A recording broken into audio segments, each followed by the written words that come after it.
Oke, saya akan menjelaskan konsep dasar mengenai random walk. Jadi, random walk ini merupakan salah satu topik yang umum dibahas atau dipelajari pada kasus stokastik. Nah, secara umum, random walk itu didefinisikan atau dipahami sebagai suatu proses, model, atau aturan-aturan ya untuk menghasilkan path sequence, suatu urutan jalur tertentu dari suatu random motion atau gerak yang acak. Artinya faktor random di sini sangat menentukan jalur, gitu ya, urutan jalur yang nantinya akan dihasilkan dari proses random walk ini. Nah, ada beberapa fenomena alam yang secara umum cukup baik untuk dimodelkan dengan menggunakan metode random walk ini. Misalnya, bagaimana pergerakan suatu molekul di dalam liquid atau gas phase, lalu pencarian jalur hewan, lalu fluktuasi harga saham, dan lain-lain. Jadi secara umum,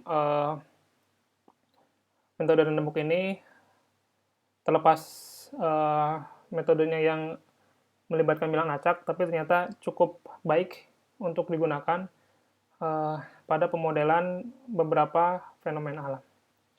Oke, yang pertama di sini saya akan menunjukkan contoh dan bagaimana algoritma dasar dari random walk ini bekerja. Yang pertama pada simulasi di ruang tak terbatas, artinya pada kasus ini partikel bisa bergerak kemanapun tanpa dibatasi oleh suatu penghalang, gitu ya. Oke, yang sederhana, yang paling sederhana adalah random walk satu dimensi. Jadi pada kasus ini eh, partikel kemungkinan partikel bergerak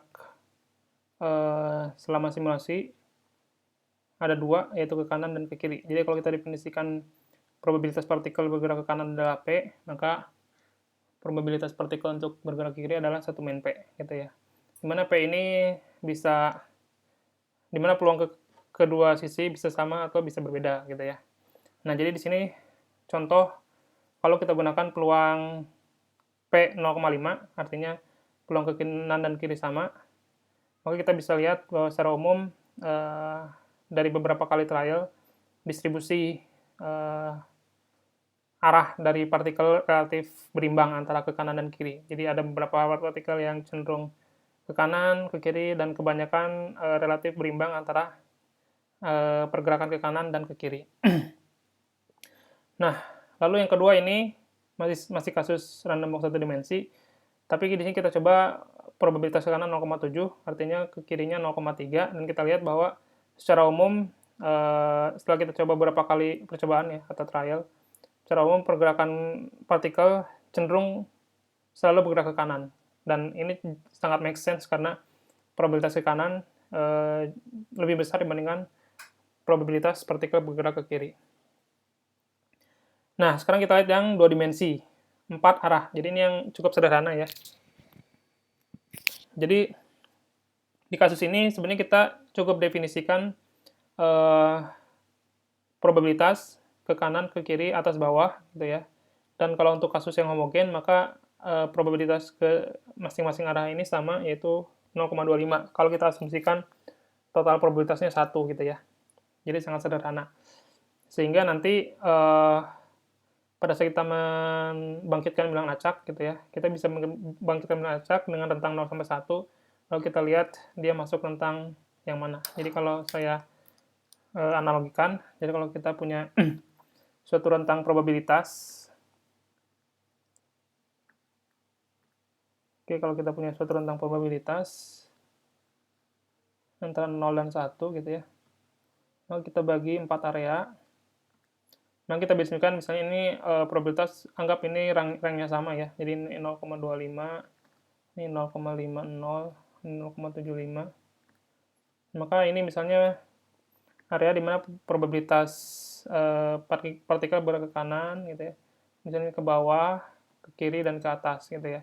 Sehingga nanti kalau kita generate suatu bilangan random tertentu, nanti tinggal kita cek keberadaannya, keberadaan dari bilangan random itu berada di area yang mana, gitu ya. Nah, adapun pergerakan kanan, kiri, bawah, atas itu bisa kita definisikan sebagai perubahan nilai X dan Y, gitu ya. Jadi kalau misalnya kita punya suatu partikel gitu ya. Pergerakan kita punya satu partikel yang bergerak. Maka pada dasarnya ke kanan itu artinya kita menambahkan nilai untuk sumbu X. Jadi ke kanan itu berarti X plus 1 gitu kan. Ke bawah itu berarti Y min 1, ke kiri itu X min 1, dan ke atas Y plus 1 gitu ya. Oke, nah kalau kita lihat contoh hasil simulasinya, kurang lebih seperti ini. Jadi sini partikelnya 3, biru, merah, dan kuning. Jadi sini bilang acak. Jadi setiap partikel bisa bergerak kemanapun tergantung bilang random yang dihasilkan pada iterasi tertentu gitu ya. Dan untuk kasus ini kita bisa batasi simulasi random walk ini pada jumlah iterasi yang tertentu. Nah, di sini kita lihat kita tidak punya batasan, artinya ini garis ini hanya garis plotting ya. Sebenarnya kalau partikel terus bergerak ke atas pun sebenarnya tidak masalah karena kita tidak membatasi ruang simulasi. Nah, kita beralih ke kasus yang sedikit lebih kompleks. Sekarang kita lihat di kasus yang 8 arah. Jadi kalau 8 arah ini berarti kita mempertimbangkan arah ke atas kanan, bawah kiri, atas kiri gitu ya. Sehingga secara umum kalau kasusnya homogen, maka probabilitas ke masing-masing arah itu sekitar 0,125. Maka kasusnya sama dengan sebelumnya, jadi kita cukup definisikan 8 area gitu ya. Kita tambahkan di sini masing-masing areanya. Sehingga nanti kalau rentangnya masih dibuat 0,1, maka range-nya lebih kecil gitu ya. Tapi pada dasarnya yang penting itu range probabilitasnya sama untuk masing-masing arah. Itu yang paling penting. Jadi tidak masalah range-nya misalnya cuma 0,125, tapi yang penting adalah untuk kasus homogen gitu ya, probabilitas untuk masing-masing arah itu memiliki range atau range yang sama gitu ya, range yang sama. Maka di sini kita bisa definisikan 0,125, 0,25 dan selanjutnya, dan untuk masing-masing area ini dia punya probabilitas untuk pergerakan partikel ke arah tertentu. Jadi misalnya kanan, bawah, dan selanjutnya gitu ya.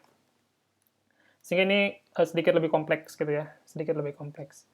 Nah, jadi kalau kita jalankan simulasinya kurang lebih seperti ini. Jadi kompleksitasnya relatif lebih tinggi dibandingkan kasus sebelumnya, karena di sini kita mempertimbangkan pergerakan ke arah diagonal.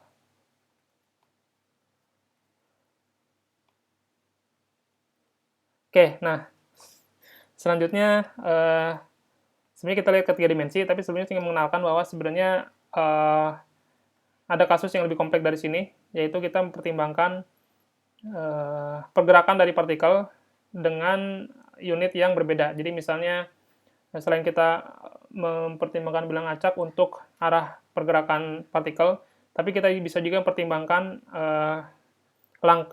panjang langkah yang berbeda. Jadi kalau di sini kan relatif cuma satu unit gitu ya. Bisa saja kita pertimbangkan ada partikel yang mungkin bergerak sekali pergerakannya 2 unit atau 1 unit gitu ya. Jadi itu juga variabel yang sebenarnya kita bisa pertimbangkan untuk mendekati atau mengaproksimasi sistem yang sebenarnya gitu ya. Nah, sekarang kita lihat yang 3 dimensi untuk 6 arah. Jadi untuk 6 arah itu sebenarnya kasusnya 2 dimensi dengan 4 arah ditambah ke depan dan ke belakang. Jadi totalnya 6 arah. Dan ini sebenarnya aproksimasi paling sederhana untuk kasus 3 dimensi gitu ya. Dan untuk probabilitas, untuk rentang probabilitas sebenarnya kita tidak ada batasan ya. Artinya bisa masing-masing 0,1, 0,2, maka nanti yang menentukan adalah total range dari probabilitas. Dan maka ini adalah batas atas ya dari bilang random yang akan kita bangkitkan. Jadi yang paling penting adalah kalau untuk kasus homogen maka probabilitas ke setiap arah itu sama gitu ya. Oke, untuk kasus ini maka kalau kita lihat contohnya kurang lebih seperti ini ya. Jadi kita mempertimbangkan probabilitas partikel ke arah depan dan ke arah belakang. Sehingga nanti pada saat plotting kita membutuhkan plotting pada di 3 dimensi gitu ya, ruang 3 dimensi.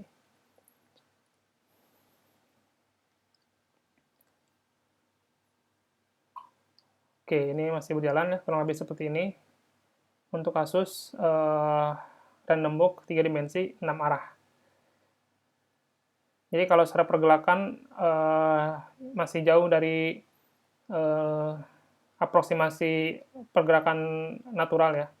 Tapi kalau secara statistik mungkin kita bisa kali dengan misalnya menambahkan jumlah trial gitu ya, sehingga paling tidak dari sisi aproksimasi gitu ya, aproksimasinya relatif lebih baik gitu, dibandingkan kita melakukan simulasi hanya satu kali.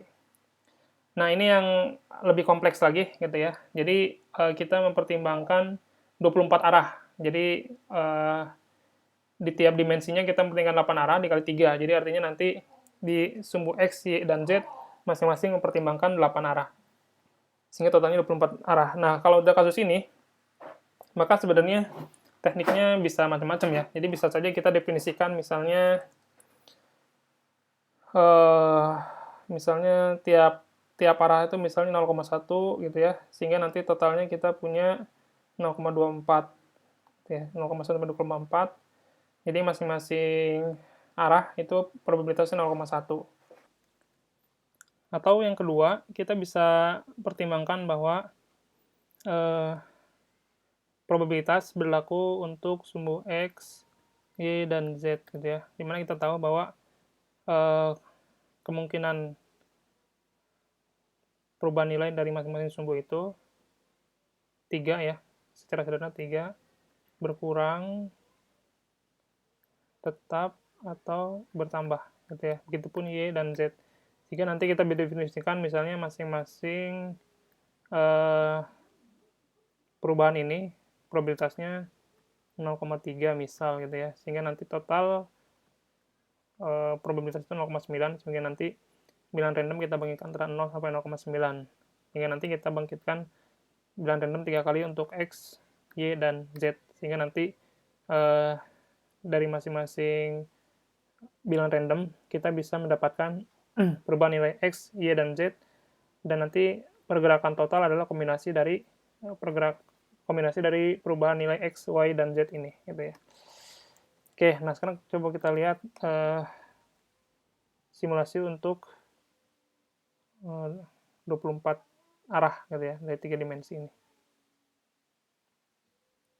Oke, jadi pendekatan ini sedikit lebih kompleks, tapi lebih mendekati pergerakan yang alami gitu ya, karena pada dasarnya secara natural pergerakan partikel itu tidak selalu zigzag gitu ya, jadi ada pergerakan yang diagonal juga. Dan ini masih kasus yang infinite space gitu, artinya sebenarnya partikel itu bisa kemana-mana gitu ya. Cuma ini kita plot berdasarkan nilai yang kita dapat selama simulasi. Nah, sekarang kita lihat yang finite space. Artinya di sini finite space itu kita batasi ruang simulasinya, meskipun nanti pergerakan partikel sebenarnya tidak kita batasi secara eksplisit gitu ya. Artinya nanti ada skema di mana partikel itu sebenarnya seolah-olah bisa menembus batasan gitu ya, tapi tanpa mengurangi jumlah partikel dalam sistem yang kita definisikan gitu ya. Nah, sekarang saya akan jelaskan algoritmanya langkah per langkah. Jadi ini penting untuk dipahami agar kita bisa membuat simulasi random walk gitu ya.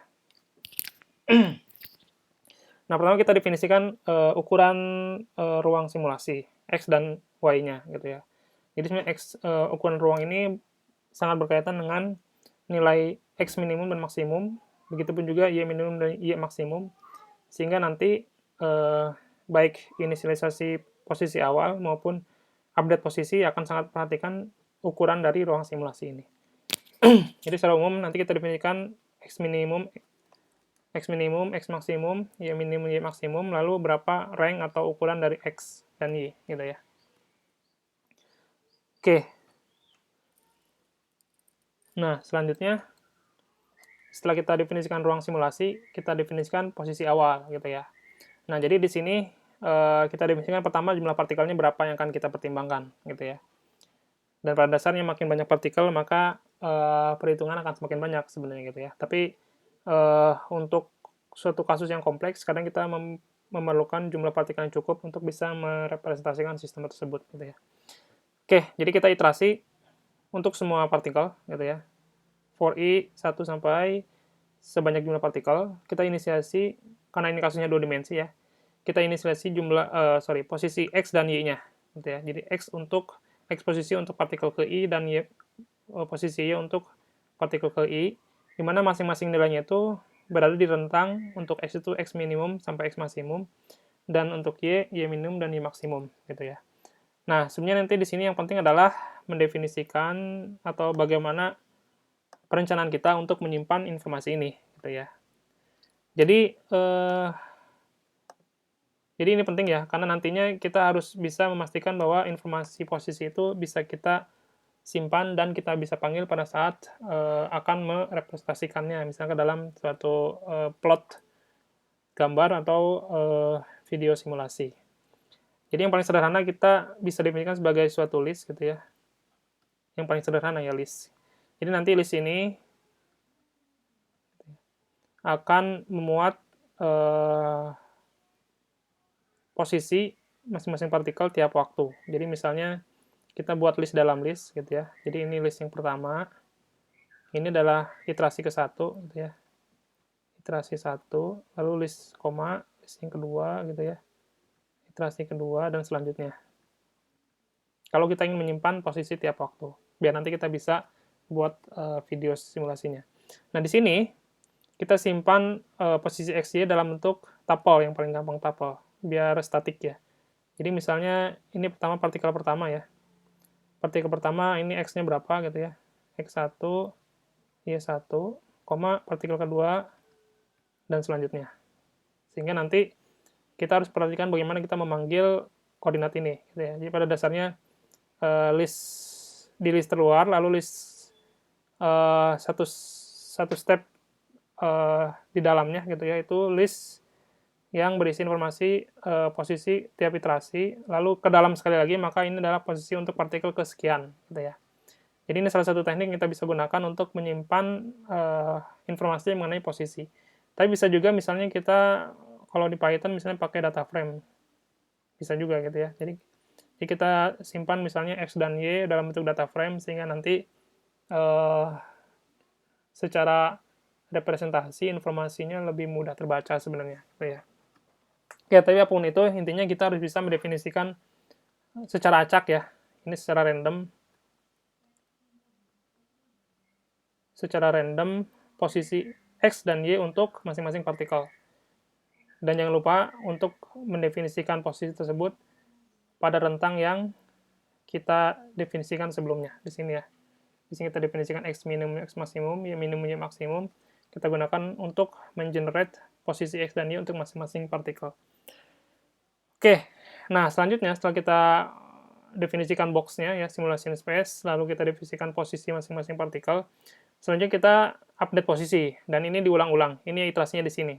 Kita mulai iterasi di sini. Kita update posisi. Nah, di update posisi ini, kita bicara random walk 2 dimensi, 4 arah, jadi ini sederhana ya. Jadi, pertama, kita akan update posisi. Jadi ini untuk masing-masing partikel ya, for each particle ini sebenarnya. For each particle, kita update posisi untuk setiap iterasi. Jadi for each iteration. Jadi tiap iterasi, tiap partikel kita update posisinya, X-nya jadi berapa, Y-nya jadi berapa, gitu ya, update seperti ini. Jadi kalau 4 arah sederhana gitu ya, kita generate dengan random antara 0 sampai 1, lalu kita cek apakah randomnya kurang dari sama 0,25, jadi kalau ini sebenarnya analoginya kayak gini. Misalnya ini 0,25, ini 0,5, 0,75, ini 1 gitu ya. Sehingga nanti bilang random itu akan dicek pertama di sini apakah dia kurang dari 0,25. Tidak, maka dicek di sini. Apakah kurang dari 0,5? Tidak, maka digeser lagi cek di sini. Apakah kurang dari 0,75? Tidak, maka else-nya di sini. Gitu ya. Else-nya di sini. Maka ini akan berurutan. Nah, di sini kita definisikan pertama ini kanan. Kalau ke kanan berarti X-nya bertambah 1 gitu ya. Lalu yang kedua ini kanan ya. Saya coret. Ini kanan, yang kedua ke bawah berarti Y-nya berkurang 1, lalu ke kiri, X-nya berkurang 1, Y-nya lalu ke atas ya, Y-nya bertambah 1, gitu ya. Sehingga nanti kita update posisi di iterasi berikutnya. Jadi kalau tadi kita punya list, ini list luar, ini list dalamnya adalah posisi masing-masing partikel ya. Nah ini maka ini inisial ya, inisial. Maka ini adalah list berikutnya. Jadi list di iterasi pertama dia disimpan di sini gitu ya. Maka berikutnya di append lagi sampai akhir iterasi gitu ya. Jadi nilai X update itu disimpan di sini. Ini untuk partikel 1, partikel 2 selanjutnya, X dan Y-nya gitu ya. Semuanya disimpan sehingga nanti kita bisa punya informasi pergerakan tiap partikel. Jadi ini partikel 1 awalnya di sini, iterasi berikutnya pindah ke sini, iterasi berikutnya pindah ke sini. Ini partikel 2 awalnya di sini, iterasi pertama pindah ke sini, iterasi kedua pindah ke sini dan selanjutnya gitu ya. Ini update posisi yang kita bisa lakukan selama jumlah iterasi tertentu gitu ya, selama jumlah iterasi tertentu. Terus kita update. Sehingga nanti kita punya list yang ukuran itu sebanyak iterasi gitu ya. Jadi kalau iterasinya 100, maka list ini isinya 100, di mana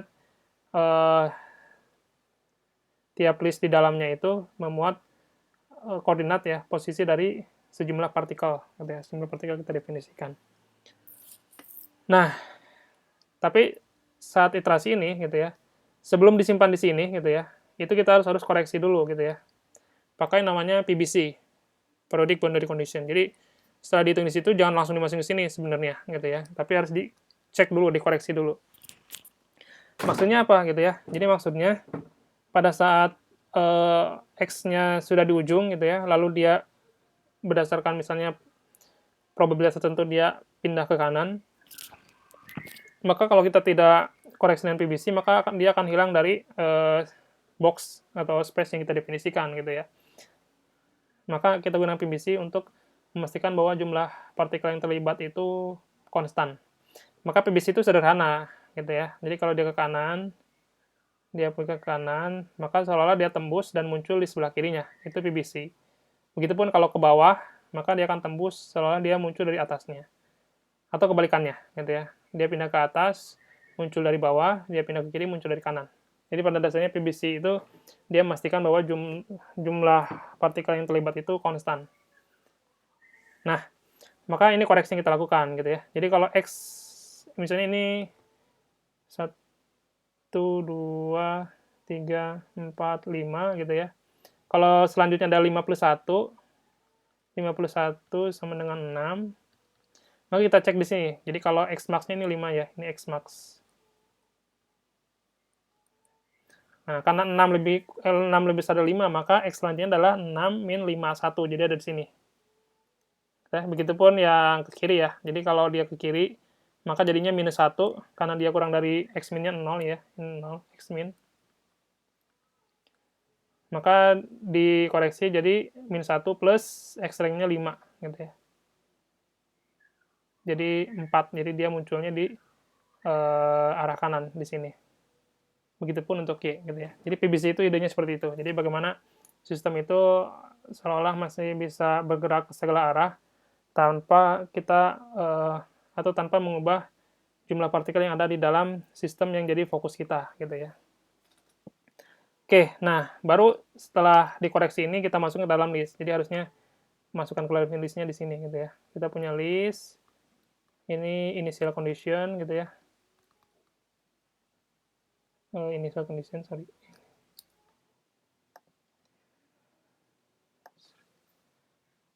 Oke.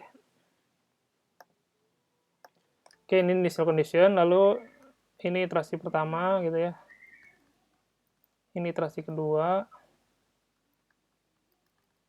sampai iterasi terakhir gitu ya. Ini iterasi 0 awal ya, 1, 2 dan selanjutnya. Jadi sebelum kita masukkan ke sini, kita koreksi dulu. Hasil koreksi ini baru masukkan ke koordinat selanjutnya gitu ya. Jadi ini memastikan bahwa pada saat kita plot nanti dia akan muncul di dalam ruang yang kita definisikan.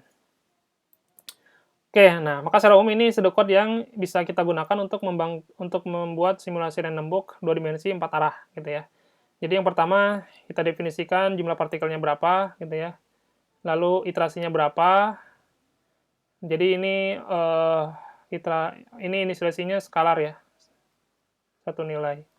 Nah, ini posisi X dan Y ini inisialisasinya kita bisa lakukan dalam bentuk list gitu ya, biar nanti posisinya, informasi posisinya itu bisa terus diupdate atau ditambahkan ke dalam list, sehingga nanti di akhir iterasi kita atau di akhir simulasi kita mendapatkan informasi terkait posisi setiap partikel gitu ya, informasi setiap partikel untuk setiap iterasi, sehingga nanti kalau kita buat video simulasinya lebih mudah. Nah, lalu kita masuk iterasi. Jadi iterasinya dua lapis ya. Pertama iterasi terhadap jumlah iterasi. Jadi kalau misalnya jumlah iterasinya 100 gitu ya misalnya, atau 50, jumlah partikelnya 5 gitu ya. Maka ini diulang sampai 50 kali, lalu diulang tiap partikelnya 5 gitu ya. Jadi ini 5 kali, baru pindah ke iterasi berikutnya 5 kali, lalu pindah ke iterasi berikutnya. Nah, pada saat iterasi di sini, pertama kita generate bilang random gitu ya. Bilang random ini nanti akan digunakan untuk sebenarnya bilang random di sini adalah yang ini ya, ini sama dengan ini. Jadi bilang random di sini maksudnya bilang random yang akan digunakan untuk pertimbangan kemana partikel itu akan bergerak gitu ya. Nah, jadi kita bandingkan bilang random antara 0 sampai 1. Lalu kalau kita definisikan kanan bawah kiri atas gitu ya, tentang seperti ini. Jadi rentangnya ini 0,5 gitu ya. Yang ini kanan bawah kiri atas gitu ya, kurang lebih seperti itu. Nah, oke, sebenarnya untuk sementara kita bisa simpan di sini gitu ya, di listnya. Atau sebenarnya ini bisa kita disimpan sebagai list sementara, atau kalaupun di list yang permanen sebenarnya tidak bermasalah gitu ya. Meskipun kalau saya sarankan kita simpan dulu di variabel sementara gitu ya, sebelum kita selanjutnya melakukan koreksi PBC. Jadi kita koreksi dulu posisinya dengan pendekatan periodic boundary condition. Kalau udah fix baru kita masukkan ke dalam list gitu ya. Ini diulang-ulang sehingga nanti kita punya list yang berisi posisi masing-masing partikel tiap iterasi gitu ya. Posisi masing-masing partikel tiap iterasi, sehingga nanti kita bisa plot baik itu figure plot atau simulasi gitu, apapun itu, yang penting kita dapat informasi mengenai perubahan posisi tiap waktu untuk masing-masing partikel. Jadi itu algoritma atau pseudocode random walk paling sederhana ya, 2 dimensi 4 arah gitu ya. Nah, untuk yang advance sebenarnya random walk itu bisa mempertimbangkan banyak parameter ya. Jadi misalnya kita mempertimbangkan probabilitas partikel untuk bergerak gitu ya. Jadi artinya nanti ada partikel yang bergerak, ada partikel yang tidak bergerak gitu ya. Atau juga kita mempertimbangkan unit pergerakan ya, panjang langkah misalnya. Jadi nanti kita tentu saja nanti akan melibatkan atau mempertimbangkan bilang random, acak gitu ya. Jika nanti ada partikel yang pergerakannya jauh, ada yang lambat, ada partikel yang langkah pergerakannya kecil dan lain-lain gitu ya. Dan itu sangat tergantung pada kasus yang akan kita kaji gitu ya. Baik, itu penjelasan singkat ya terkait dengan bagaimana kita bisa membangun simulasi random walk untuk kasus 2 dimensi 4 arah. Oke, sekian, semoga bermanfaat.